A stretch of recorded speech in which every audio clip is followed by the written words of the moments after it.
TV NRI ਦੇਖ ਰਹੇ ਹੋ ਤੁਸੀਂ ਤੇ ਮੈਂ ਹਾਂ ਤੁਹਾਡੇ ਨਾਲ ਗੁਰਨੀਤ ਇੱਕ ਵਾਰੀ ਫਿਰ ਤੋਂ ਹੋ ਗਏ ਆ ਹਾਜ਼ਰ ਤੁਹਾਡੇ ਪਸੰਦੀਦਾ ਪ੍ਰੋਗਰਾਮ ਦੇ ਨਾਲ ਜਿਸ ਦਾ ਨਾਮ ਹੈ ਗਲੋਬ ਸਕੈਨ। ਦੋਸਤੋ ਜਿਵੇਂ ਤੁਸੀਂ ਭਲੀ ਭਾਂਤ ਜਾਣਦੇ ਹੋ ਕਿ ਇਸ ਪ੍ਰੋਗਰਾਮ ਦੇ ਵਿੱਚ ਦੇਸ਼ ਵਿਦੇਸ਼ ਦੇ ਜਿਹੜੇ ਪੱਖ ਦੇ ਮੁੱਦੇ ਹੁੰਦੇ ਆ ਅਸੀਂ ਉਹਨਾਂ ਉੱਤੇ ਗੱਲਬਾਤ ਕਰਦੇ ਆ, ਰਾਬਤਾ ਕਾਇਮ ਕਰਦੇ ਆ ਔਰ ਇਹਨਾਂ ਸਭ ਦੇ ਲਈ ਸਾਡਾ ਸਾਥ ਦਿੰਦੇ ਨੇ ਐਨਾਲਿਸਟ ਮਿਸਟਰ ਮਨਵੀਰ ਸਿੰਘ ਖਹਿਰਾ। ਖਹਿਰਾ ਸਾਹਿਬ ਤੁਹਾਡਾ ਸਾਡੇ ਇਸ ਪ੍ਰੋਗਰਾਮ ਵਿੱਚ ਸਵਾਗਤ ਹੈ। ਧੰਨਵਾਦ ਗੁਰਨੀਤ ਜੀ। ਦੋਸਤੋ ਤੁਹਾਨੂੰ ਦੱਸ ਦਈਏ ਕਿ ਅੱਜ ਇਸ ਪ੍ਰੋਗਰਾਮ ਦੇ ਵਿੱਚ ਜੋ ਚਲੰਤ ਕਿਰਸਾਨੀ ਮੁੱਦਾ ਬਹੁਤ ਜ਼ੋਰ ਤੇ ਹੈ ਸ਼ਿਰਕਤ ਕਰਨ ਦੇ ਲਈ ਉਚੇਚੇ ਤੌਰ ਤੇ ਸਾਡੇ ਨਾਲ ਮੌਜੂਦ ਨੇ ਟੀਵੀ ਐਨਆਰਆਈ ਦੇ ਓਨਰ ਮਿਸਟਰ ਪ੍ਰਦੀਪ ਬੈਂਸ ਸਾਡੇ ਨਾਲ ਜੁੜ ਚੁੱਕੇ ਨੇ ਕੈਨੇਡਾ ਸਟੂਡੀਓ ਤੋਂ। ਪ੍ਰਦੀਪ ਜੀ ਬਹੁਤ ਬਹੁਤ ਸਵਾਗਤ ਹੈ। ਧੰਨਵਾਦ ਜੀ, ਬਹੁਤ ਬਹੁਤ ਤੁਹਾਡਾ ਤੇ ਸਾਰੇ ਦਰਸ਼ਕਾਂ ਦਾ। ਜੀ ਹਾਜ਼ਰੀਨ ਤੁਹਾਨੂੰ ਦੱਸ ਦਈਏ ਕਿ ਸਾਡਾ ਜੋ ਕਨਸਟੀਟਿਊਸ਼ਨ ਹੈ ਇਸ ਦੇ ਵਿੱਚ ਸਾਡੇ ਕੋਲ ਕੁਝ ਫੰਡਾਮੈਂਟਲ ਰਾਈਟਸ ਤੇ ਫੰਡਾਮੈਂਟਲ ਡਿਊਟੀਆਂ ਜਿਹੜੀਆਂ ਨੇ ਉਹ ਸਾਡੇ ਵਾਸਤੇ ਮੁਕਰਰ ਨੇ, ਪਰ ਬੜੇ ਹੀ ਅਫਸੋਸ ਦੀ ਗੱਲ ਹੈ ਕਿ ਜਿੱਥੇ ਫੰਡਾਮੈਂਟਲ ਡਿਊਟੀਆਂ ਸਾਨੂੰ ਉਚੇਚੇ ਤੌਰ ਤੇ ਟੀਚ ਕੀਤੀਆਂ ਜਾਂਦੀਆਂ ਨੇ, ਜਦੋਂ ਫੰਡਾਮੈਂਟਲ ਰਾਈਟਸ ਦੀ ਗੱਲ ਆਉਂਦੀ ਹੈ ਤਾਂ ਸ਼ਾਇਦ ਸਰਕਾਰ ਉਸ ਵਾਲੇ ਪਾਸੇ ਨੂੰ ਇੱਕ ਬੇਰੁਖੀ ਦਾ ਜਿਹੜਾ ਰੁਖ ਹੈ ਉਹ ਇਖਤਿਆਰ ਕਰ ਲੈਂਦੀ ਹੈ ਔਰ ਇਸੇ ਤਰ੍ਹਾਂ ਕੁਝ ਹੋ ਰਿਹਾ ਹੈ। ਇਸ ਜੋ ਦੇਸ਼ ਭਰ ਦੇ ਵਿੱਚ ਕਿਰਸਾਨੀ ਅੰਦੋਲਨ ਚੱਲ ਰਿਹਾ ਹੈ, ਇਸ ਤਰ੍ਹਾਂ ਲੱਗਦਾ ਹੈ ਕਿ ਜੋ ਕਾਨੂੰਨ ਹੈ ਉਹ ਵਾਕਈ ਜਿਸ ਤਰ੍ਹਾਂ ਦੀ ਉਸਦੀ ਦਿੱਖ ਹੈ ਕਿ ਉਸਨੇ ਅੱਖਾਂ ਤੇ ਕਾਲੀ ਪੱਟੀ ਬਣੀ ਹੋਈ ਹੈ, ਵਾਕਈ ਕਾਨੂੰਨ ਜਿਹੜਾ ਹੈ ਉਹ ਅੰਨਾ ਹੋ ਗਿਆ ਹੈ। ਸੋ ਖਹਿਰਾ ਸਾਹਿਬ ਸਭ ਤੋਂ ਪਹਿਲਾਂ ਇੱਕ ਪੁਆਇੰਟ ਜਿਹੜਾ ਅਸੀਂ ਡਿਸਕਸ ਕਰਨਾ ਹੈ ਕਿ 14 ਘੰਟੇ ਪਹਿਲਾਂ ਇੱਕ ਜੋ ਟੀਵੀ ਚੈਨਲ ਦੇ ਰਿਪੋਰਟਰ ਹੈ ਉਸ ਨੂੰ ਕਹਿ ਦਿੱਤਾ ਗਿਆ ਕਿ ਮੀਡੀਆ ਬੈਨ ਹੈ, ਮੀਡੀਆ ਅੰਦਰ ਐਂਟਰ ਨਹੀਂ ਹੋ ਸਕਦਾ।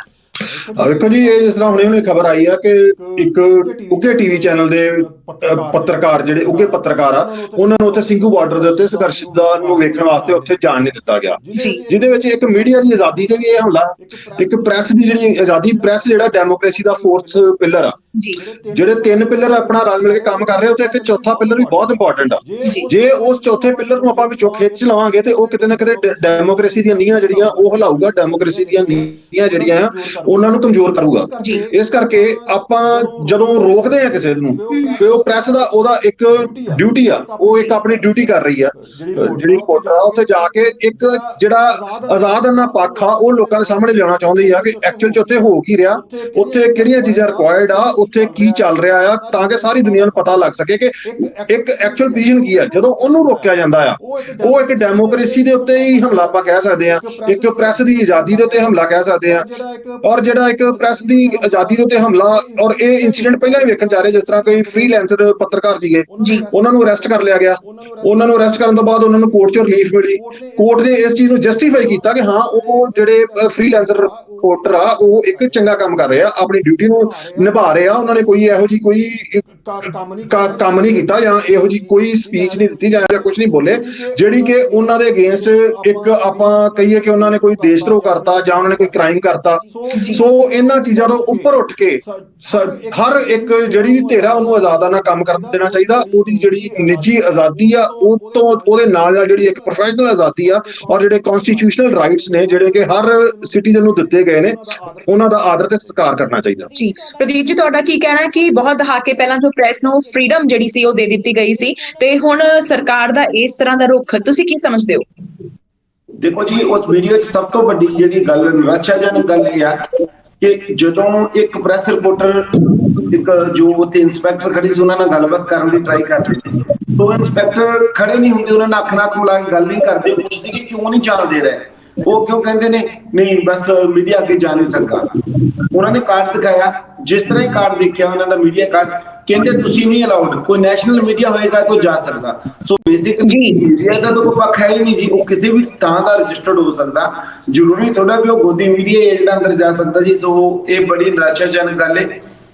ਸਰਕਾਰ ਲੋਕਾਂ ਦੀ ਆਵਾਜ਼ ਨੂੰ ਦਬਾਉਣ ਦੀ ਕੋਸ਼ਿਸ਼ ਕਰ ਰਹੀ ਹੈ। ਜੋ ਮੀਡੀਆ ਦੇ ਵਿੱਚ ਰਿਪੋਰਟਸ ਆ ਰਹੀਆਂ ਨੇ, ਜਿਸ ਤਰੀਕੇ ਨਾਲ ਵੱਖ-ਵੱਖ ਪੱਤਰਕਾਰਾਂ ਤੇ ਹਮਲੇ ਹੋ ਰਹੇ ਨੇ, ਜਿਸ ਤਰੀਕੇ ਨਾਲ ਪਿਛਲੇ ਦਿਨਾਂ 'ਚ ਨਿਊਜ਼ 18 ਦੇ ਪੱਤਰਕਾਰ ਦਾ ਸਾਰਾ ਸਮਾਨ ਖੋਹ ਕੇ ਲੈ ਗਏ, ਇਹ ਬਹੁਤ ਹੀ ਮੰਦਭਾਗੀ ਘਟਨਾ। ਸਰਕਾਰ ਇਹ ਕੁਛ ਨੂੰ ਇਸ ਲਈ ਅੰਜਾਮ ਦਿਵਾ ਰਹੀ ਹੈ ਕਿ ਇਹ ਚੀਜ਼ਾਂ ਜੇ ਕਰਨਗੇ ਤਾਂ ਪੱਤਰਕਾਰ ਉਸ ਥਾਂ ਤੋਂ ਦੂਰ ਰਹਿਣਗੇ। ਕੱਲ ਪੱਤਰਕਾਰਾਂ ਨੇ ਇੱਕ ਮੀਟਿੰਗ ਕਰਕੇ ਕਿਹਾ ਹੈ ਕਿ ਉਹ 5 ਵਜੇ ਤੋਂ ਬਾਅਦ ਕਿਸੇ ਵੀ ਪ੍ਰੈਸ ਕਾਨਫਰੰਸ ਨੂੰ ਜੋ ਕਿਸਾਨ ਬੁਲਾਉਣਗੇ ਉਹਨੂੰ ਨਹੀਂ ਅਟੈਂਡ ਕਰਨਗੇ। ਸੋ ਕਿਸਾਨਾਂ ਨੂੰ ਇਹ ਦੇਖਣਾ ਪਏਗਾ ਕਿ ਉਹਨਾਂ ਦੀਆਂ ਪ੍ਰੈਸ ਕਾਨਫਰੰਸ 5 ਵਜੇ ਤੋਂ ਪਹਿਲਾਂ ਹੋਣਗੀਆਂ, ਕਿਉਂਕਿ ਪੱਤਰਕਾਰ ਕਿਸੇ ਨਾ ਕਿਸੇ ਜਗ੍ਹਾ ਤੇ ਅਨਸੇਫ ਫੀਲ ਕਰ ਰਹੇ ਨੇ ਆਪਣੇ ਆਪ ਨੂੰ।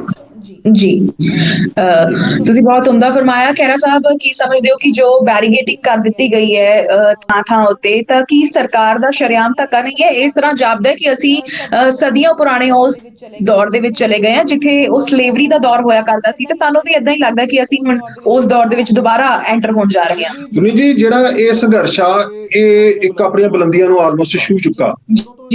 ਜਦੋਂ ਤੋਂ ਇਹ ਸੰਘਰਸ਼ ਸ਼ੁਰੂ ਹੋਇਆ, ਫਿਰ 26 ਨਵੰਬਰ ਤੋਂ ਆ ਕੇ ਆਪਣੀਆਂ ਕਿਸਾਨ ਜਥੇਬੰਦੀਆਂ ਦਿੱਲੀ ਦੇ ਬਾਰਡਰ ਦੇ ਉੱਤੇ ਬੈਠੀਆਂ ਆ, ਉਹ ਆਪਣਾ ਰੋਲ ਪਲੇ ਕਰ ਰਹੀਆਂ, ਲੋਕਾਂ ਦੇ ਸਾਹਮਣੇ ਆਪਣੀ ਆਵਾਜ਼ ਨੂੰ ਰੱਖ ਰਹੀਆਂ, ਸਰਕਾਰ ਦੇ ਨਾਲ ਨੈਗੋਸ਼ੀਏਟ ਕਰ ਰਹੀਆਂ, ਗੱਲਬਾਤ ਕਰ ਰਹੀਆਂ। ਇੱਕ ਜਮਹੂਰੀ ਤਰੀਕਾ ਜੋ ਆ, ਇੱਕ ਡੈਮੋਕ੍ਰੇਸੀ ਦੇ ਵਿੱਚ ਰਹਿ ਕੇ ਜਿਹੜੀਆਂ ਉਹਨਾਂ ਡੈਮੋਕ੍ਰੇਸੀ ਦੀਆਂ ਕਦਰਾਂ ਕੀਮਤਾਂ ਦੀ ਵੈਲਿਊ ਕਰਦੇ ਹੋਏ ਜੋ ਤਰੀਕੇ ਅਪਣਾਏ ਜਾ ਰਹੇ ਆ, ਉਹ ਇੱਕ ਪੀਸਫੁਲ ਸਿਟੀਜ਼ਨ ਦੀ ਤਰ੍ਹਾਂ ਉਹ ਹਰ ਤਰੀਕਾ ਅਪਣਾ ਰਹੇ ਆ।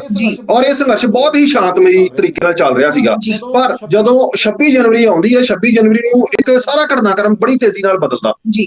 ਇਹ ਉਹਦੇ ਨਾਲ ਇੱਕ ਸਾਡੀ ਜਿਹੜੀਆਂ ਆਪਸੀ ਭਾਈਚਾਰਕ ਸਾਂਝ ਆ, ਉਹਨੂੰ ਵੀ ਸੱਟ ਲੱਗਣ ਦਾ ਖਤਰਾ ਹੁੰਦਾ, ਉਹਨੂੰ ਸੱਟ ਲਾਉਣ ਦੀ ਕੋਸ਼ਿਸ਼ ਕੀਤੀ ਜਾਂਦੀ ਆ। ਸਾਡੀਆਂ ਆਪਸ ਜਿਹੜੀਆਂ ਭਾਈਚਾਰਕ ਸਾਂਝਾਂ ਆ, ਹਰ ਕਮਿਊਨਿਟੀ ਦੀਆਂ, ਹਰ ਰਿਲੀਜਨ ਦੀਆਂ, ਆਪਸ ਬਹੁਤ ਮਜ਼ਬੂਤ ਆ। ਆਪਾਂ ਹੁਣ ਜਦੋਂ ਇੱਕ ਇੱਥੇ ਸੁਸਾਇਟੀ 'ਚ ਵਿਚਰਦੇ ਹਾਂ, ਆਪਾਂ ਕਿਸੇ ਦੇ ਨਾਲ ਇਸ ਕਰਕੇ ਨਹੀਂ ਵਿਚਰਦੇ ਵੀ ਉਹ ਡਿਫਰੈਂਟ ਰਿਲੀਜਨ ਦਾ ਆ ਜਾਂ ਡਿਫਰੈਂਟ ਕਾਸਟ ਨੂੰ ਬਿਲੋਂਗ ਕਰਦਾ। ਆਪਾਂ ਜਿਸ ਤਰ੍ਹਾਂ ਇੱਕ ਆਮ ਹਿਊਮਨ ਨਾਲ ਵਿਚਰਦੇ ਹਾਂ, ਉਹ ਹਿਊਮੈਨਿਟੀ ਵਾਲਾ ਹੀ ਆਪਾਂ ਇਨਸਾਨੀਅਤ ਨੂੰ ਮੁੱਖ ਰੱਖ ਕੇ ਸਾਡੀਆਂ ਹੁਣ ਯਾਰੀਆਂ, ਦੋਸਤੀਆਂ, ਰਿਸ਼ਤੇਦਾਰੀਆਂ ਸਾਂਝਾਂ ਹਰ ਕਮਿਊਨਿਟੀ ਨਾਲ ਆ, ਹਰ ਰਿਲੀਜਨ ਦੇ ਨਾਲ ਆ। ਆਪਾਂ ਉਸ ਪੱਖ ਤੋਂ ਮੁਨਕਰ ਨਹੀਂ ਹੋ ਸਕਦੇ। ਪਰ ਜਦੋਂ ਇਹ ਘਟਨਾ 26 ਜਨਵਰੀ ਦੀ ਵਾਪਰਦੀ ਆ, ਇਹਨੂੰ ਇੱਕ ਫਿਰਕੂ ਰੰਗਤ ਦੇਣ ਦੀ ਵੀ ਕੋਸ਼ਿਸ਼ ਕੀਤੀ ਜਾਂਦੀ ਆ, ਤਾਂ ਜੋ ਇਸ ਕਿਸਾਨ ਅੰਦੋਲਨ ਨੂੰ ਬਦਨਾਮ ਕੀਤਾ ਜਾ ਸਕੇ। ਜੋ ਇਹਦਾ ਇੱਕ ਪੋਜ਼ਿਟਿਵ ਪੱਖ ਦੁਨੀਆ ਦੇ ਸਾਹਮਣੇ ਆ ਰਿਹਾ ਆ, ਉਹਦੇ 'ਚ ਨੈਗੇਟਿਵਿਟੀ ਕ੍ਰੀਏਟ ਹੋਵੇ। ਉਹ ਨੈਗੇਟਿਵਿਟੀ ਕ੍ਰੀਏਟ ਹੋਣ ਦੇ ਨਾਲ ਜਿਹੜੀ ਇੱਕ ਇਹਨਾਂ ਨੂੰ ਪਬਲਿਕ ਸਪੋਰਟ ਦੁਨੀਆ ਦੇ ਹਰ ਵਰਗ ਤੋਂ ਮਿਲਦੀ ਹੈ, ਕਿਉਂਕਿ ਜਿਸ ਤਰ੍ਹਾਂ ਆਪਾਂ ਵੇਖਦੇ ਹਾਂ, ਜਿਹਦਾ ਕਿਸਾਨੀ ਨਾਲ ਲੈਣਾ ਦੇਣਾ ਵੀ ਨਹੀਂਗਾ, ਆਮ ਲੋਕ ਜਿਹੜੇ ਕਦੀ ਸ਼ਾਇਦ ਖੇਤ 'ਚ ਵੀ ਨਹੀਂ ਵੜ ਕੇ ਵੇਖਿਆ ਜਿਨ੍ਹਾਂ ਨੇ, ਉਹ ਵੀ ਆਪਣੀਆਂ ਕਾਰਾਂ ਦੇ ਪਿੱਛੇ ਸਟicker ਲਾ ਕੇ ਫਾਰਮਰਸ ਨੂੰ ਸਪੋਰਟ ਕਰਨ ਦੇ, ਆਪਣੀਆਂ ਕਾਰਾਂ ਦੇ ਅੱਗੇ ਝੰਡੇ ਲੈ ਕੇ ਚੱਲ ਰਹੇ ਆ, ਸੋਸ਼ਲ ਮੀਡੀਆ ਦੇ ਉੱਤੇ ਸਲੋਗਨਸ ਲਾ ਰਹੇ ਆ। ਮਤਲਬ ਇੱਕ ਬਹੁਤ ਵੱਡੀ ਇੱਕ ਵੇਵ ਪੈਦਾ ਹੋ ਗਈ ਸੀਗੀ। ਔਰ ਉਹ ਵੇਵ ਜਿਹੜੀਆਂ ਕੁਝ ਕਮਿਊਨਲ ਫੋਰਸਿਸ ਆ, ਉਹਨਾਂ ਨੂੰ ਰਾਸ ਨਹੀਂ ਆਈ। ਫਿਰ ਉਹਨਾਂ ਨੇ ਆਪਣੀਆਂ ਸਾਜ਼ਿਸ਼ਾਂ ਕਰਨੀਆਂ ਸ਼ੁਰੂ ਕਰ ਦਿੱਤੀਆਂ ਕਿ ਲੋਕਾਂ ਨੂੰ ਆਪਸ ਦੇ ਵਿੱਚ ਹੀ ਨਿਖੇੜ ਦਿੱਤਾ ਜਾਵੇ, ਤੋੜਿਆ ਜਾਵੇ। ਸੋ ਆਪਾਂ ਨੂੰ ਆਪਣੀ ਭਾਈਚਾਰਕ ਸਾਂਝ ਮਜ਼ਬੂਤ ਕਰਨ ਦੀ ਲੋੜ ਆ। ਸਾਨੂੰ ਇਹਨਾਂ ਕਮਿਊਨਲ ਫੋਰਸਿਸ ਤੋਂ ਸਾਵਧਾਨ ਰਹਿਣ ਦੀ ਲੋੜ ਆ, ਤਾਂ ਇੱਕ ਅਸੀਂ ਕਾਲੇ ਦੌਰ 'ਚ ਦੁਬਾਰਾ ਨਾ ਧੱਕੇ ਜਾਈਏ, ਜਿਹਦੇ ਵਿੱਚ ਅਸੀਂ ਆਲਰੇਡੀ ਬਹੁਤ ਨੁਕਸਾਨ ਖਾ ਚੁੱਕੇ ਹਾਂ। ਜੀ ਪ੍ਰਦੀਪ ਜੀ, ਤੁਹਾਡਾ ਕੀ ਕਹਿਣਾ ਹੈ? ਕਿ ਮੈਂ ਇਸੇ ਪੱਖ ਨੂੰ ਛੂਹਣ ਲੱਗੀ ਸੀ ਜੋ ਖਹਿਰਾ ਸਾਹਿਬ ਨੇ ਟੱਚ ਕੀਤਾ ਹੈ, ਕਿ ਇੱਕ ਫਿਰਕੂ ਰੰਗਤ ਜਿਹੜੀ ਹੈ ਉਹ ਦੇਣ ਦੀ ਕੋਸ਼ਿਸ਼ ਕੀਤੀ ਜਾ ਰਹੀ ਹੈ ਕੁਝ ਇਸ ਤਰ੍ਹਾਂ ਦੀ ਫੋਰਸਿਸ ਵੱਲੋਂ। ਤੁਸੀਂ ਕੀ ਸਮਝਦੇ ਹੋ? ਦੇਖੋ ਜੀ, ਮੈਂ ਆਪਣੇ ਇੱਥੇ ਕੋਟ ਕਰਨਾ ਚਾਹਨਾ, ਸਾਡੇ ਆਈਬੀ ਦੇ, ਸਾਡੇ ਰॉ ਦੇ ਇੱਕ ਚੀਫ ਜਿਹੜੇ ਸੈਕਟਰੀ ਉਹ ਰਿਟਾਇਰਡ ਨੇ, ਉਹਨਾਂ ਦੀ ਪਿਛਲੇ ਦਿਨਾਂ ਦੇ ਵਿੱਚ ਇੱਕ ਬੁੱਕ ਆਈ ਹੈ, ਉਹਦੇ ਵਿੱਚ ਉਹਨਾਂ ਨੇ ਮੈਂਸ਼ਨ ਕੀਤਾ ਕਿ ਜਿਸ ਟਾਈਮ ਪਾਸਟ ਵਿੱਚ ਇੱਕ ਖਾਲਿਸਤਾਨ ਦਾ ਇੱਕ ਰੌਲਾ ਪਾਇਆ ਜਾ ਰਿਹਾ ਸੀ, ਉਹ ਕਹਿੰਦੇ ਸੀ ਕਿ ਸਾਨੂੰ ਉਹ ਜਿਹੇ ਮੂਵਮੈਂਟ 80-81 ਤੱਕ ਕੋਈ ਬੰਦਾ ਨਹੀਂ ਲੱਭਦਾ ਸੀ ਜਿਹੜਾ ਖਾਲਿਸਤਾਨ ਦੀ ਗੱਲ ਕਰਦਾ ਸੀ। ਜੀ ਉਹਨਾਂ ਨੇ ਕਿਹਾ ਕਿ ਕੈਨੇਡਾ ਦੇ ਵਿੱਚ 3 ਸਾਲ ਰਹਿਣ ਤੋਂ ਬਾਅਦ ਉਹ ਉਹਨਾਂ ਨੂੰ 1 ਜਾਂ 2 ਬੰਦੇ ਮਿਲੇ ਜਿਹੜੇ ਖਾਲਿਸਤਾਨ ਦੀ ਗੱਲ ਕਰਦੇ ਸੀ। ਇਸੇ ਤਰੀਕੇ ਦੇ ਨਾਲ ਅੱਜ ਦੇ ਦਿਨ ਉਸ ਟਾਈਮ ਸਰਕਾਰਾਂ ਨੇ ਸਿਚੁਏਸ਼ਨ ਬਣਾਈ, ਕਿਸੇ ਬੰਦੇ ਨੂੰ ਇੰਪਲੀਮੈਂਟ ਕੀਤਾ, ਕਿਸੇ ਨੂੰ ਕਿਤੇ ਪਲਾਂਟ ਕੀਤਾ, ਕਿਸੇ ਨੂੰ ਕਿਤੇ ਪਲਾਂਟ ਕੀਤਾ, ਸਾਨੂੰ ਆਪਣੇ ਹਿਸਾਬ ਦੇ ਨਾਲ ਕਰਕੇ ਕਮਿਊਨਿਟੀ ਨੂੰ ਨਖੇੜਿਆ, ਪਾੜੋ ਤੇ ਰਾਜ ਕਰੋ ਦੀ ਨੀਤੀ ਅਪਣਾਈ। ਉਹਦੇ ਬੇਸ ਦੇ ਉੱਤੇ ਜੋ ਇੱਕ ਜਾਣਬੁੱਝ ਕੇ ਸਾਜ਼ਿਸ਼ਾਂ ਕਰਕੇ ਮਾਹੌਲ ਖਰਾਬ ਕੀਤਾ, ਜਿਹਦਾ ਸੰਤਾਪ ਪੰਜਾਬ ਦੇ ਆਮ ਲੋਕਾਂ ਨੇ ਕਮ ਸੇ ਕਮ 20 ਸਾਲ ਤੱਕ ਭੋਗਿਆ ਤੇ ਲੱਖਾਂ ਜਾਨਾਂ ਜਿਹੜੀਆਂ ਗਵਾਈਆਂ, ਕਰੋੜਾਂ ਅਰਬਾਂ ਖਰਬਾਂ ਡਾਲਰਾਂ ਦਾ ਨੁਕਸਾਨ ਹੋਇਆ। ਪੰਜਾਬ ਪਿੱਛੇ ਰਹਿ ਗਿਆ, ਐਜੂਕੇਸ਼ਨ ਦੇ ਵਿੱਚ ਅਸੀਂ ਪਿੱਛੇ ਰਹਿ ਗਏ। ਜਿਹੜਾ ਆਈਟੀ ਸੈਕਟਰ ਅੱਜ ਬੰਗਲੌਰ ਦੇ ਵਿੱਚ ਹੋਰਾਂ ਜਗ੍ਹਾ ਦੇ ਉੱਤੇ ਬਹੁਤ ਮਜ਼ਬੂਤ ਹੈ, ਚਾਂਸਸ ਸੀ ਕਿ ਉਹ ਪੰਜਾਬ ਦੇ ਚੰਡੀਗੜ੍ਹ ਦੇ ਵਿੱਚ ਹੁੰਦਾ। तो ये जानबूझ के ਜਿਹੜੀਆਂ ਸਾਜ਼ਿਸ਼ਾਂ ਰਚੀਆਂ ਗਈਆਂ, ਸੇਮ ਤਰੀਕੇ ਦਾ ਕੁਝ ਨਾ ਕੁਝ ਅੱਜ ਫੀਲ ਹੁੰਦਾ ਵੀ ਉਸ ਤਰੀਕੇ ਦਾ ਕੁਝ ਕਰਨ ਦੀ ਟਰਾਈ ਕੀਤੀ ਜਾ ਰਹੀ ਆ। ਜੋ ਭਾਈਚਾਰਾ ਹੈ ਸਾਡਾ, ਕਮਿਊਨਿਟੀ ਨੇ, ਇਹਨਾਂ ਨੂੰ ਵੰਡਣ ਦੀ ਟਰਾਈ ਕੀਤੀ ਜਾ ਰਹੀ ਆ। ਇਹਦੇ ਤੋਂ ਲੋਕਾਂ ਨੂੰ ਸਾਵਧਾਨ ਹੋਣਾ ਪੈਣਾ, ਉਹਨਾਂ ਲੋਕਾਂ ਨੂੰ ਮੂੰਹ ਤੋੜ ਜਵਾਬ ਦੇਣਾ ਪੈਣਾ ਜੋ ਲੋਕ ਇਹੋ ਜਿਹੀਆਂ ਘਟਨਾਵਾਂ ਕਰਦੇ ਨੇ। ਜੀ ਖਹਿਰਾ ਸਾਹਿਬ, ਜੋ ਅਸੀਂ ਗੱਲ ਕੀਤੀ ਹੈ ਕਿ ਸਾਜ਼ਿਸ਼ਾਂ ਰਚੀਆਂ ਜਾ ਰਹੀਆਂ ਨੇ, ਪ੍ਰਦੀਪ ਜੀ ਨੇ ਵੀ ਇਸ ਗੱਲ ਨੂੰ ਕੋਟ ਕੀਤਾ ਹੈ, ਤੇ ਤੁਸੀਂ ਕੀ ਸਮਝਦੇ ਹੋ ਕਿ ਸਾਜ਼ਿਸ਼ ਦੇ ਪਿੱਛੇ ਕੋਈ ਨਾ ਕੋਈ ਮਕਸਦ ਹੁੰਦਾ, ਕੋਈ ਨਾ ਕੋਈ ਰੀਜ਼ਨ ਹੁੰਦਾ? ਕੀ ਰੀਜ਼ਨ ਸਮਝਦੇ ਹੋ? ਗੁਰਮੀਤ ਜੀ, ਜਿਹੜੀ ਪ੍ਰਦੀਪ ਜੀ ਨੇ ਗੱਲ ਕੀਤੀ ਆ, ਉਹਨਾਂ ਨੇ ਕੋਟ ਕੀਤਾ ਸ਼੍ਰੀ GBS ਸਿੱਧੂ, ਜਿਹੜੇ ਕੋਈ ਉੱਚ ਅਧਿਕਾਰੀ ਰਿਟਾਇਰ ਹੋਏ ਨੇ ਰਿਸਰਚ ਐਂਡ ਐਨਾਲਿਸਿਸ ਵਿੰਗ ਤੋਂ, ਉਹਨਾਂ ਦੀ ਇੱਕ ਬੁੱਕ ਆਈ, ਉਹਨਾਂ ਨੇ ਇਹ ਬੜੀਆਂ ਖੁੱਲ ਕੇ ਇਹ ਚੀਜ਼ਾਂ ਉਸ ਬੁੱਕ ਦੇ ਵਿੱਚ ਵਿਚਾਰੀਆਂ। ਇਸ ਚੀਜ਼ ਦੇ ਵਿੱਚ ਉਹਨਾਂ ਨੇ ਲੋਕਾਂ ਨੂੰ ਅਵੇਅਰ ਵੀ ਕੀਤਾ, ਔਰ ਉਹੀ ਘਟਨਾਵਾਂ ਦਾ ਦੌਰ ਮੈਂ ਸਮਝਦਾ ਕਿ ਦੁਬਾਰਾ ਆਉਣਾ ਸ਼ੁਰੂ ਹੋ ਗਿਆ, ਜਿਹੜੀਆਂ ਘਟਨਾਵਾਂ ਦਾ ਸੰਤਾਪ ਆਲਰੇਡੀ ਪੰਜਾਬ 20 ਸਾਲ ਪਹਿਲਾਂ ਭੁਗਤ ਚੁੱਕਾ ਜੀ। ਔਰ ਇਹ ਘਟਨਾਵਾਂ ਜਿਹੜੀਆਂ ਹੁਣ ਸਾਨੂੰ ਇੱਕ ਸਾਵਧਾਨ, ਕਿਉਂਕਿ ਆਪਾਂ ਇੱਕ ਇਹੋ ਜਿਹੀ ਰਾਹ 'ਚ ਆਪਾਂ 21ਵੀਂ ਸਦੀ 'ਚ ਆ, ਹੁਣ ਆਪਣੇ 'ਚ ਆਪਸੀ ਭਾਈਚਾਰਕ ਸਾਂਝਾਂ ਸਾਡੀਆਂ ਮਜ਼ਬੂਤ ਨੇ, ਲੋਕ ਪੜ੍ਹੇ ਲਿਖੇ ਨੇ, ਸਮਝਦਾਰ ਨੇ, ਹਰ ਚੀਜ਼ ਨੂੰ ਸਮਝਦੇ ਨੇ, ਔਰ ਇਹਦੇ ਪਿੱਛੇ ਉਹ ਜਿਹੜੀਆਂ ਕਮਿਊਨਲ ਫੋਰਸਿਸ ਜਿਹੜੀਆਂ ਲੋਕਾਂ ਦੀਆਂ ਇਮੋਸ਼ਨਸ ਨੂੰ ਵਰਤ ਕੇ, ਲੋਕਾਂ ਦੀਆਂ ਭਾਵਨਾਵਾਂ ਨੂੰ ਭੜਕਾ ਕੇ, ਲੋਕਾਂ ਦੇ ਧਾਰਮਿਕ ਅਤੇ ਸਮਾਜਿਕ ਜਜ਼ਬਾਤਾਂ ਨੂੰ ਰੌਂਦਦੇ ਹੋਏ ਆਪਣੀਆਂ ਸਿਆਸੀ ਰੋਟੀਆਂ ਸੇਕਣੀਆਂ ਚਾਹੁੰਦੀਆਂ। ਸੋ ਇਹ ਜਿਹੜੀ ਡੈਮੋਕ੍ਰੇਸੀ ਹੈ, ਡੈਮੋਕ੍ਰੇਸੀ ਦਾ ਮਤਲਬ ਇਹ ਆ ਜਦੋਂ ਕਿ it's a government by the people for the people, ਔਰ ਗਵਰਨਮੈਂਟ ਦਾ ਕੰਮ ਆ ਜੇ by the people for the people ਤੇ ਲੋਕਾਂ ਦੀ ਵੈਲਫੇਅਰ ਵਾਸਤੇ, ਲੋਕਾਂ ਦੀ ਭਲਾਈ ਵਾਸਤੇ ਆ। ਤੇ ਸੋ ਗਵਰਨਮੈਂਟ ਨੂੰ ਵੀ ਅੱਗੇ ਆਉਣਾ ਚਾਹੀਦਾ ਇਹ ਜਿਹੜੀ ਭਾਈਚਾਰਕ ਸਾਂਝ ਆ ਇਹਦੇ ਵਿੱਚ, ਤਾਂ ਜੋ ਕੋਈ ਦੁਫੇੜ ਨਾ ਪਾ ਸਕੇ, ਤਾਂ ਜੋ ਇਸ ਭਾਈਚਾਰਕ ਸਾਂਝ ਨੂੰ ਕੋਈ ਸੱਟ ਨਾ ਮਾਰ ਸਕੇ। ਜਿਹੜੀਆਂ ਕਮਿਊਨਲ ਫੋਰਸਿਸ ਇਹ ਸਾਜ਼ਿਸ਼ਾਂ ਘੜ ਰਹੀਆਂ ਆ, ਇਹ ਸਾਜ਼ਿਸ਼ਾਂ ਘੜ ਕੇ ਆਪਸੀ ਭਾਈਚਾਰਕ ਸਾਂਝ ਨੂੰ ਸੱਟ ਮਾਰਨ ਦੀ ਸਾਜ਼ਿਸ਼ ਰਚੀ ਜਾ ਰਹੀ ਆ, ਜਿਹੜਾ ਧਰਮ ਦੇ ਨਾਂ ਦੇ ਉੱਤੇ ਇਨਸਾਨੀਅਤ ਨੂੰ ਵੰਡਣ ਦੀ ਕੋਸ਼ਿਸ਼ ਕੀਤੀ ਜਾ ਰਹੀ ਆ। ਉਹਨਾਂ ਸਾਜ਼ਿਸ਼ਾਂ ਤੋਂ ਸਾਨੂੰ ਸਾਵਧਾਨ ਹੋ ਕੇ ਸਾਨੂੰ ਸਾਰਿਆਂ ਨੂੰ ਅੱਗੇ ਆਉਣਾ ਚਾਹੀਦਾ, ਮੋਢੇ ਨਾਲ ਮੋਢਾ ਜੋੜ ਕੇ ਉਹਨਾਂ ਕਮਿਊਨਲ ਫੋਰਸਿਸ ਨੂੰ ਭਾਂਜ ਦੇਣੀ ਚਾਹੀਦੀ ਆ ਅੱਗੇ ਆ ਕੇ, ਤਾਂ ਜੋ ਅਗਾਂਹ ਵੱਧ ਕੇ ਅਸੀਂ ਆਪਣਾ ਇੱਕ ਸਿਹਤਮੰਦ ਸਮਾਜ ਸਿਰਜ ਸਕੀਏ, ਜਿਹਦੇ ਵਿੱਚ ਸਾਰੇ ਖੁਸ਼ੀ-ਖੁਸ਼ੀ ਰਹਿ ਸਕਣ, ਜਿਹੜਾ ਹਰ ਕੋਈ ਆਪਣੀ ਸਮਾਜ ਦੀ ਤਰੱਕੀ 'ਚ ਯੋਗਦਾਨ ਪਾ ਸਕੇ। ਜੀ, ਬਹੁਤ ਆਲਾ ਤਰੀਨ ਗੱਲਬਾਤ ਤੁਸੀਂ ਸਾਡੇ ਨਾਲ ਕੀਤੀ ਖਹਿਰਾ ਸਾਹਿਬ। ਪ੍ਰਦੀਪ ਜੀ, ਜੇਕਰ ਗੱਲ ਕਰੀਏ ਕਿ ਅਕਸਰ ਦੇਸ਼ਾਂ ਵਿਦੇਸ਼ਾਂ ਦੇ ਵਿੱਚ ਜੋ ਸੂਝਵਾਨ ਲੋਕ ਬੈਠੇ ਨੇ, ਔਰ ਉਹ ਅਕਸਰ ਇਸ ਗੱਲ ਨੂੰ ਤਰਜੀਹ ਦਿੰਦੇ ਆ ਕਿ ਗਵਰਨਮੈਂਟ ਜਿਹੜੀ ਹੈ ਉਹ ਕੁਝ ਕੁ ਲੋਕਾਂ ਦੀ ਹੈ ਤੇ ਆਵਾਮ ਜਿਹੜਾ ਹੈ ਉਸ ਦੀ ਗਿਣਤੀ ਕਿਤੇ ਜ਼ਿਆਦਾ ਹੈ, ਪਰ ਗਵਰਨਮੈਂਟ ਦੀ ਧੱਕੇਸ਼ਾਹੀ ਅਸੀਂ ਕਿਉਂ ਬਰਦਾਸ਼ਤ ਕਰ ਰਹੇ ਹਾਂ? ਤੁਹਾਡਾ ਕੀ ਸੋਚਣਾ ਹੈ? ਦੇਖੋ ਜੀ, ਬੇਸਿਕਲੀ ਜਿਸ ਤਰੀਕੇ ਨਾਲ ਕਿਹਾ ਕਿ ਲੋਕਤੰਤਰ basically by the people for the people, actually ਜੋ ਸਾਡੀ ਡੈਮੋਕ੍ਰੇਸੀ ਹੈ ਇਹ ਬਿਮਾਰ ਹੋ ਚੁੱਕੀ ਹੈ ਤੇ ਰਾਈਟ ਨਾਓ ਡੈਮੋਕ੍ਰੇਸੀ ਜਿਹੜੀ ਆ, ਇਹਦਾ ਲੋਕਤੰਤਰ ਜਿਹੜਾ ਢਾਂਚਾ ਹੈ ਉਹ ਖਰਾਬ ਹੋ ਚੁੱਕਾ। It is not by the people, it is by the people but not for the people. ਇਹ ਕੁਝ ਲੋਕਾਂ ਦੇ ਜੋ ਹਿੱਤ ਨੂੰ ਸਰਵ ਕਰਨ ਦੇ ਲਈ ਯੂਜ਼ ਕੀਤੀ ਜਾ ਰਹੀ ਹੈ, ਕੁਝ ਲੋਕਾਂ ਦੀਆਂ ਜੋ ਮਤਲਬ ਮਨਸ਼ਾਵਾਂ ਨੇ ਉਹਨਾਂ ਨੂੰ ਪੂਰੇ ਕਰਨ ਦੇ ਲਈ ਆਮ ਲੋਕਾਂ ਦੇ ਜੋ ਹੱਕ ਆ ਉਹਨਾਂ ਨੂੰ ਧੱਕਿਆ ਜਾ ਰਿਹਾ, ਆਮ ਲੋਕਾਂ ਨੂੰ ਦਬਾਇਆ ਜਾ ਰਿਹਾ, ਉਹਨਾਂ ਦਾ ਸ਼ੋਸ਼ਣ ਹੋ ਰਿਹਾ, ਸਮਾਜਿਕ ਸ਼ੋਸ਼ਣ ਹੋ ਰਿਹਾ, ਆਰਥਿਕ ਸ਼ੋਸ਼ਣ ਹੋ ਰਿਹਾ, ਉਹਨਾਂ ਨੂੰ ਸਿਕਿਉਰਿਟੀ ਫੀਲ ਨਹੀਂ ਹੋ ਰਹੀ। ਮੈਂ ਇੱਕ ਤੁਹਾਨੂੰ ਛੋਟੀ ਜਿਹੀ ਐਗਜ਼ਾਮਪਲ ਦੇਣਾ ਜੀ। ਮੈਨੂੰ ਕੈਨੇਡਾ ਦੇ ਵਿੱਚ ਰਹਿੰਦੇ ਨੂੰ ਬਹੁਤ ਸਾਲ ਹੋ ਗਏ, ਸ਼ਾਇਦ 24-25 ਸਾਲ ਹੋ ਗਏ ਜੀ। ਮੈਂ 97 ਤੋਂ ਇੱਥੇ ਬੈਠਾ। ਮੈਨੂੰ ਅੱਜ ਤੱਕ ਕਦੇ ਨਹੀਂ ਫੀਲ ਹੋਇਆ ਕਿ ਜਿਹੜੇ ਲੋਕਾਂ ਦੇ ਨਾਲ ਮੈਂ ਕੰਮ ਕਰ ਰਿਹਾ ਜਾਂ ਜਿਹੜੇ ਲੋਕਾਂ ਨਾਲ ਮੈਂ ਬਾਹਰ ਬਿਜ਼ਨਸ ਕਰਦੇ ਹਾਂ, ਜਿਨ੍ਹਾਂ ਨਾਲ ਅਸੀਂ ਸਾਡੀਆਂ ਸਾਂਝਾਂ ਨੇ, ਉਹ ਕਿਹੜੇ ਧਰਮ ਤੋਂ ਨੇ। ਸੱਚਮੁੱਚ ਕਦੇ ਵੀ ਪਤਾ ਲੱਗਿਆ ਕਿ ਇਹ ਬੰਦਾ ਈਸਾਈ ਹੈ ਜਾਂ ਇਹ ਬੰਦਾ ਮੁਸਲਿਮ ਹੈ ਜਾਂ ਹਿੰਦੂ ਹੈ ਜਾਂ ਸਿੱਖ ਹੈ। ਕਦੇ ਧਰਮ ਨੇ ਕਿਸੇ ਬਿਜ਼ਨਸ ਵਿੱਚ, ਕਿਸੇ ਪੋਲਿਟਿਕਸ ਦੇ ਵਿੱਚ, ਕਿਸੇ ਤਰ੍ਹਾਂ ਦੇ ਉੱਤੇ ਕੋਈ ਰੋਲ ਨਹੀਂ।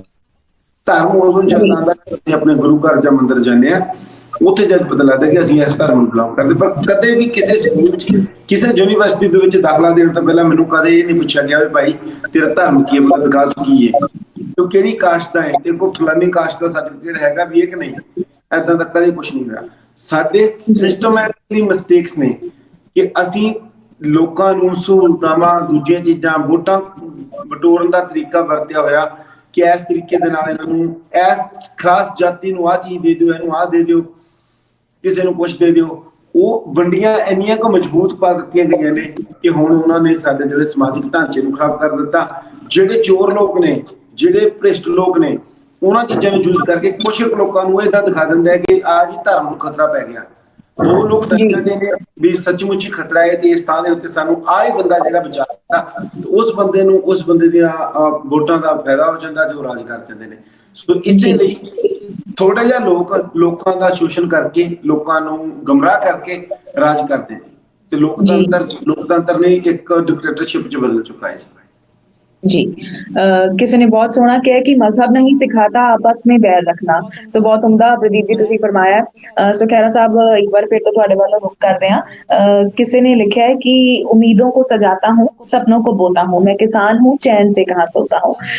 सो ਇਹ ਤਾਂ ਅਸੀਂ ਸਾਜ਼ਿਸ਼ਾਂ ਦੀਆਂ ਗੱਲਾਂ ਕਰਦੀ ਹਾਂ ਕਿਸ ਤਰ੍ਹਾਂ ਦੀ ਰੰਗਤ ਦੇਣ ਦੀ ਕੋਸ਼ਿਸ਼ ਕੀਤੀ ਜਾ ਰਹੀ ਹੈ ਉਸ ਦੀ ਗੱਲ ਕਰ ਲਈ ਪਰ ਜੋ ਉੱਥੇ ਆਮ ਕਿਸਾਨ ਜਿਹੜਾ ਬੈਠਾ ਹੈ ਜੋ ਇੱਕ ਨਾਰਮਲ ਵਰਗ ਨੂੰ ਬਿਲੋਂਗ ਕਰਦਾ ਹੈ ਉਸ ਦੇ ਦਿਲ ਤੇ ਕੀ ਬੀਤੀ ਹੋਏਗੀ ਕਿ ਬੜੇ ਹੀ ਨਾਰਮਲ ਲੈਵਲ ਤੋਂ ਇਹ ਧਰਨਾ ਜਿਹੜਾ ਹੈ ਇਹ ਲਹਿਰ ਜਿਹੜੀ ਹੈ ਉਹ ਸ਼ੁਰੂ ਕੀਤੀ ਗਈ ਸੀ ਔਰ ਅੱਜ ਉਹ ਦਿਨ ਬ ਦਿਨ ਕਿਸ ਤਰ੍ਹਾਂ ਦਾ ਰੂਪ ਜਿਹੜਾ ਇਖਤਿਆਰ ਕਰਨ ਜਾ ਰਹੀ ਹੈ। ਸੋ 26 ਜਨਵਰੀ ਤੋਂ ਬਾਅਦ ਇਸ ਦੀ ਅਗਲੇਰੀ ਰੂਪਰੇਖਾ ਕੀ ਹੋਏਗੀ ਜ਼ਰਾ ਜਾਣਨਾ ਪਾਓ। ਗੁਰਨੀਤ ਜੀ ਜਿਸ ਤਰ੍ਹਾਂ ਮੈਂ ਪਹਿਲਾਂ ਹੀ ਦੱਸਿਆ ਕਿ 26 ਜਨਵਰੀ ਤੋਂ ਬਾਅਦ ਘਟਨਾਕ੍ਰਮ ਬਹੁਤ ਤੇਜ਼ੀ ਨਾਲ ਬਦਲੇ ਜੀ ਇੱਕ ਵਾਰ ਤੇ ਸਾਰੇ ਮਾਯੂਸ ਹੋ ਗਏ ਜਿਹੜਾ ਵੀ ਕਿਸਾਨ ਸੰਘਰਸ਼ ਦਾ ਹਮਾਇਤੀ ਆ ਜਾਂ ਕਿਸਾਨ ਸੰਘਰਸ਼ ਨਾਲ ਜੁੜਿਆ ਸਾਰਿਆਂ ਦੇ ਚਿਹਰੇ ਤੇ ਪਲੱਤਣ ਫੈਲ ਗਈ ਇੱਕ ਮਾਯੂਸੀ ਦਾ ਆਲਮ ਛਾ ਗਿਆ।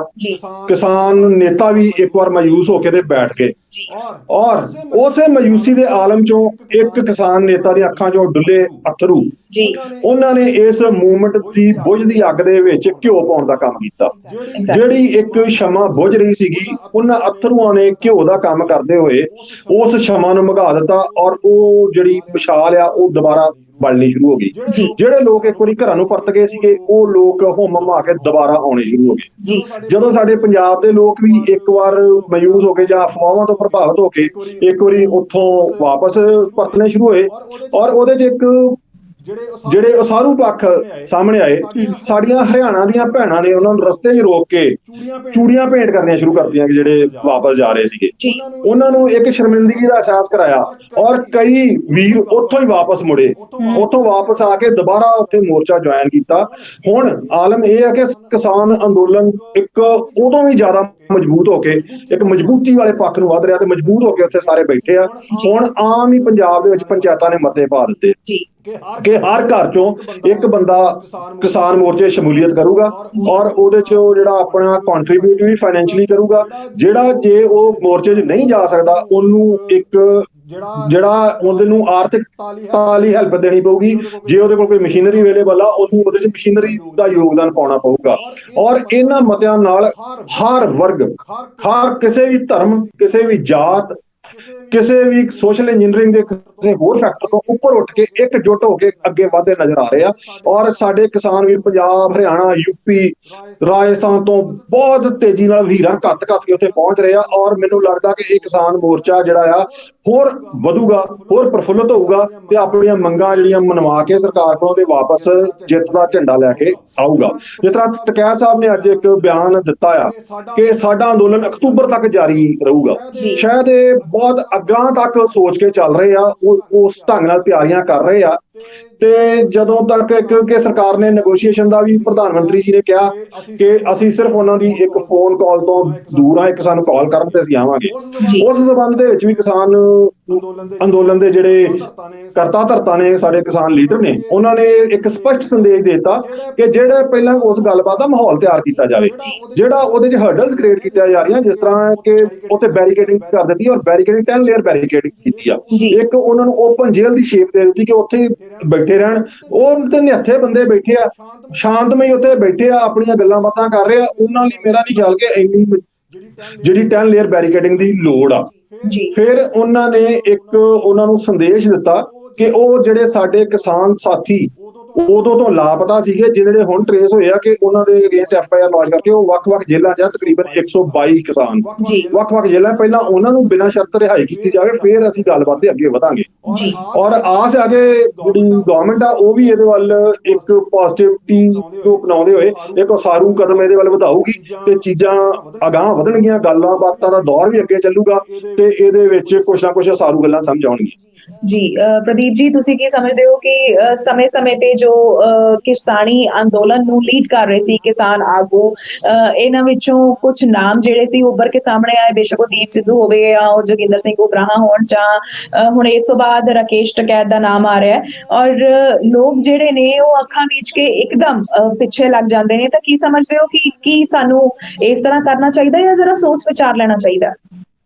ਦੇਖੋ ਜੀ ਸਾਡਾ ਸਭ ਦਾ ਜੋ ਮੇਨ ਚਾਹੇ ਤੁਸੀਂ ਕਿਸੇ ਵੀ ਸੰਸਥਾ ਨੂੰ ਜਾਣਦੇ ਹੋ ਜਾਂ ਨਹੀਂ ਜਾਂ ਕਿਸੇ ਵੀ ਜਥੇਬੰਦੀ ਦੇ ਨਾਲ ਬਿਲੋਂਗ ਕਰਦੇ ਜਾਂ ਨਹੀਂ ਸਾਡਾ ਸਭ ਦਾ ਜੋ ਕਿਸਾਨ ਲੋਕ ਉੱਥੇ ਬੈਠੇ ਨੇ ਉਹਨਾਂ ਸਭ ਦਾ ਇੱਕ ਮਨੋਰਥ ਹੈ, ਉਹ ਮਨੋਰਥ ਹੈ ਕਿ ਇਹ 3 ਬਿੱਲਾਂ ਨੂੰ ਮਾਫ ਕਰਾਉਣਾ ਜਾਂ ਨਾਟ ਮਾਫ ਕਰਾਉਣਾ, ਰੱਦ ਕਰਵਾਉਣਾ, ਸੌਰੀ।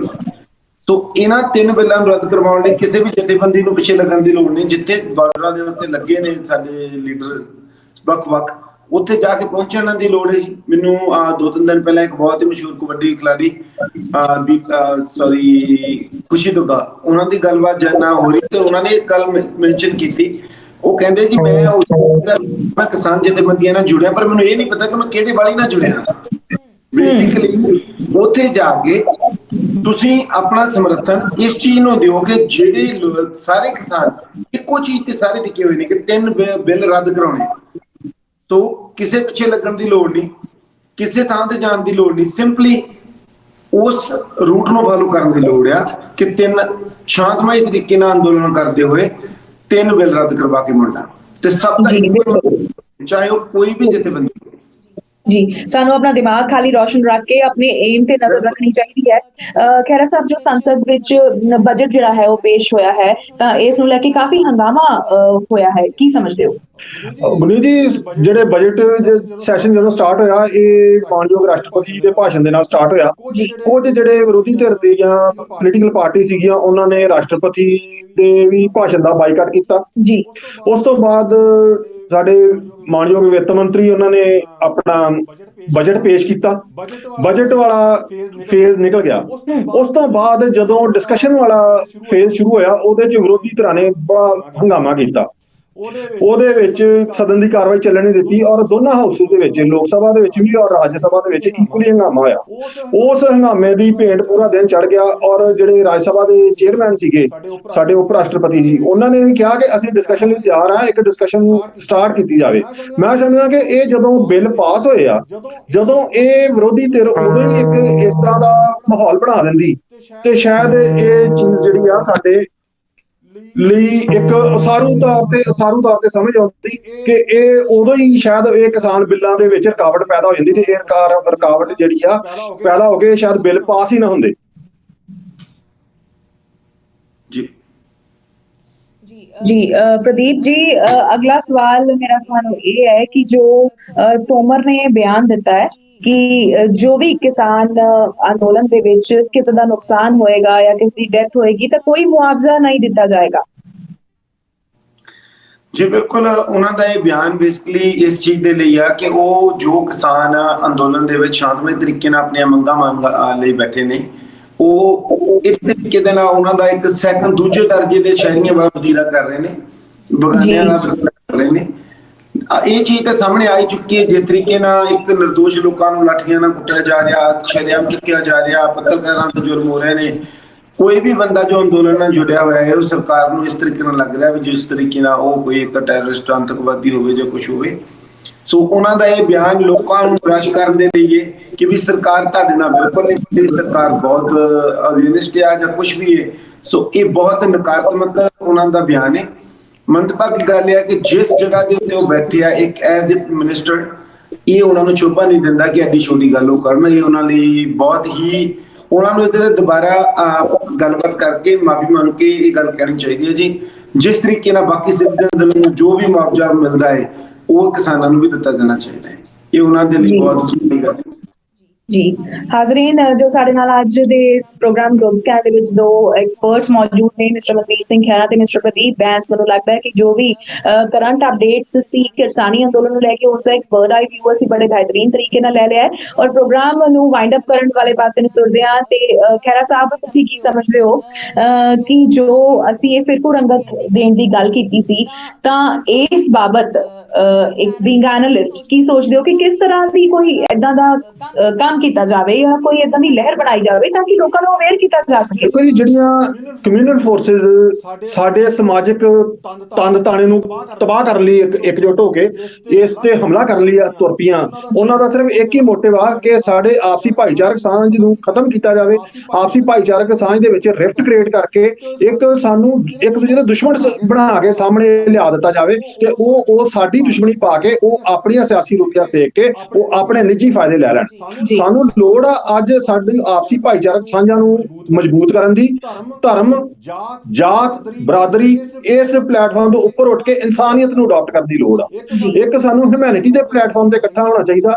ਸਾਨੂੰ ਸਮਾਜ ਦੀ, ਵਰਲਡ ਦੀ, ਆਪਣੇ ਦੇਸ਼ ਦੀ ਅਮਨ ਅਤੇ ਸ਼ਾਂਤੀ ਲਈ ਕੰਮ ਕਰਨਾ ਚਾਹੀਦਾ, ਤਾਂ ਜੋ ਅਸੀਂ ਸਿਰਫ ਤੇ ਸਿਰਫ ਹੋਰ ਕਿਸੇ ਵੀ ਜਿਹੜੇ ਸਾਡੇ ਵੈਸਟਡ ਇੰਟਰਸਟ ਆ ਕਿਸੇ ਦੇ ਵੀ, ਭਾਵੇਂ ਉਹ ਕਿਸੇ ਕਮਿਊਨਲ ਫੋਰਸਿਸ ਦੇ ਆ ਜਾਂ ਕਿਸੇ ਹੋਰ ਤਾਕਤਾਂ ਦੇ ਆ, ਉਹਨਾਂ ਨੂੰ ਭਾਂਜ ਦੇ ਕੇ ਸਿਰਫ ਆਪਣੀਆਂ ਜਿਹੜੀਆਂ ਇੱਕ ਸਿਹਤਮੰਦ ਸਮਾਜ ਦੀ ਸਿਰਜਣਾ ਕਰੀਏ, ਜਿਹਦੇ ਵਿੱਚ ਇੱਕ ਇਹੋ ਜਿਹਾ ਸਮਾਜ ਸਿਰਜਿਆ ਜਾਵੇ ਜਿਹਦੇ ਵਿੱਚ ਹਰ ਕੋਈ ਇਨਸਾਨ, ਹਰ ਕੋਈ ਹਿਊਮਨ ਖੁਸ਼ੀ ਆਪਣੀ ਜ਼ਿੰਦਗੀ ਬਸਰ ਕਰ ਸਕੇ, ਜਿਹਦੇ ਉੱਤੇ ਕੋਈ ਬਰਡਨ ਨਾ ਹੋਵੇ, ਕਿਸੇ ਦੇ ਉਹਦੇ ਉੱਤੇ ਕੋਈ ਠੱਪਾ ਨਾ ਹੋਵੇ। ਉਹ ਇੱਕ ਸਿਰਫ ਇਨਸਾਨ ਦੇ ਤੌਰ ਤੇ ਜਾਣਿਆ ਜਾਵੇ ਅਤੇ ਉਹਨੂੰ ਆਜ਼ਾਦੀ ਹੋਵੇ ਕਿ ਉਹ ਆਪਣੇ ਇਸ਼ਟ ਨੂੰ ਕਿਸੇ ਵੀ ਰੂਪ 'ਚ ਮੰਨ ਸਕਦਾ, ਆਪਣੇ ਇਸ਼ਟ ਨੂੰ ਕਿਸੇ ਵੀ ਰੂਪ 'ਚ ਧਿਆ ਸਕਦਾ, ਉਹ ਆਪਣੇ ਇਸ਼ਟ ਦੀ ਇਬਾਦਤ ਕਿਸੇ ਵੀ ਰੂਪ 'ਚ ਕਰ ਸਕਦਾ। ਅਤੇ ਜਿਹੜੇ ਸਾਡੇ ਦੂਜੇ ਭਾਈ ਨੇ, ਸਾਡੇ ਭੈਣ ਭਰਾ ਨੇ, ਉਹ ਇਸ਼ਟ ਦੀ ਹਰ ਤਰ੍ਹਾਂ ਨਾਲ ਜਿਸ ਵੀ ਰੂਪ 'ਚ ਆ ਉਹਦੀ ਜਿਹੜੀ ਆ ਰਿਸਪੈਕਟ ਕਰਨ, ਔਰ ਦੂਜੇ ਲੋਕਾਂ ਨੂੰ ਵੀ ਬਤੌਰ ਇਨਸਾਨ ਰਿਸਪੈਕਟ ਕੀਤੀ ਜਾਵੇ, ਭਾਵੇਂ ਉਹ ਕਿਸੇ ਜਾਤ ਨਾਲ ਸੰਬੰਧਿਤ ਆ, ਭਾਵੇਂ ਕਿਸੇ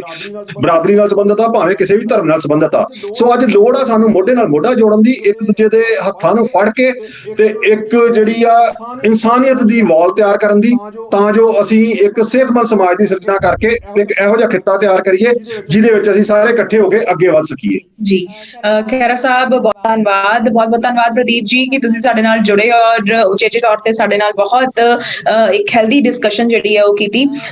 ਇਸ ਉਮੀਦ ਦੇ ਨਾਲ ਕਿ ਅੱਜ ਦਾ ਇਹ ਪ੍ਰੋਗਰਾਮ ਗਲੋਬ ਸਕੈਨ ਤੁਸੀਂ ਪਸੰਦ ਕੀਤਾ ਹੋਏਗਾ।